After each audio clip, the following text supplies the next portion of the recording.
talk a little sports with the NBA just starting. There's 3 games in. Everybody's like, oh, everybody might win a championship. Clippers gonna win a championship. Oh, Boston gonna championship. I'm like, it's 3 games in. Everybody relax. A lot can happen. We got 70 something games left. Somebody break a knee tomorrow. Your prediction's down the freaking tube. So everybody relax. What we do know is the Lakers suck still. Philly does still.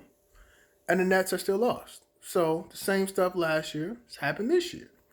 Um, Watching the highlights of the last few minutes of the Lakers game, the issue with Russell Westbrook playing with LeBron is it's blatant. His basketball IQ is very low, and when you playing with someone like LeBron, who can tell you what happened in the first quarter, can tell you what happened in the second quarter, can tell you what happened 2 games ago, in the playoffs a year ago, his IQ and situational is so high, and you playing with a guy that plays like Rucker Park ball. Like, I'm gonna shoot when I want. I'm gonna shoot a bad shot, good shot. Doesn't matter. It's nothing wrong with those guys.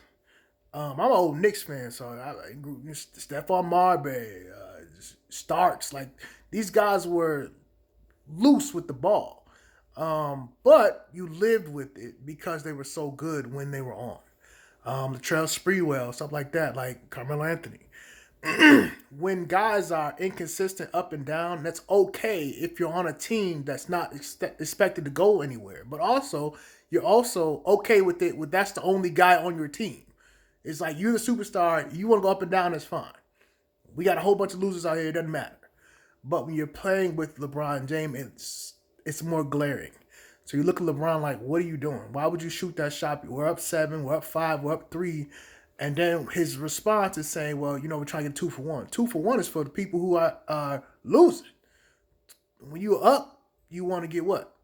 You want to hold the ball, milk the clock.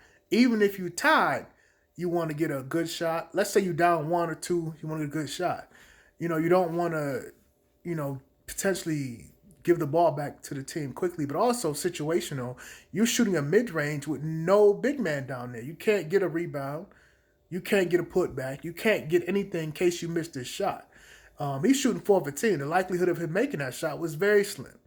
At the time, it's probably 4 for 13 or something like that. So that's the thing with LeBron and the Lakers is LeBron IQ is very very high. This doesn't mean any Russell Westbrook is slow or anything dumb. It just means that situationally, when you win championships, you win games, you play in the playoffs a lot, you understand different things.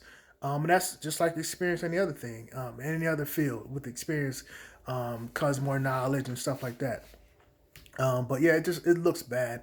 The Nets' big issue is Kyrie and Ben Simmons. They keep running this ISO. It's the same ISO for last year. Nothing changed. I don't think Nash is the guy for that job, but you can't really fire him because it's in a tough position. They've been through a lot.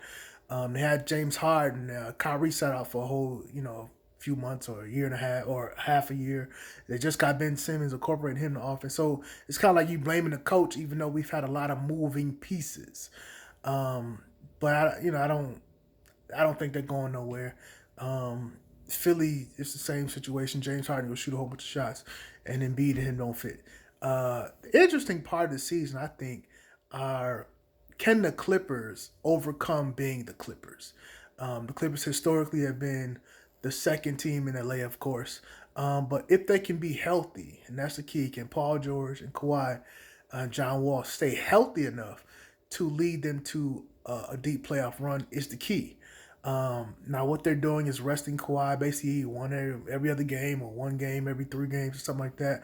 And we'll see. That's what they did in Toronto, and it led them to a championship. He was able to play most of the playoffs and obviously lead them to a championship. So we'll see if it works. In the West, it's dangerous because any night someone could drop 40 and you lose, and Kawhi could be on the bench in the street clothes.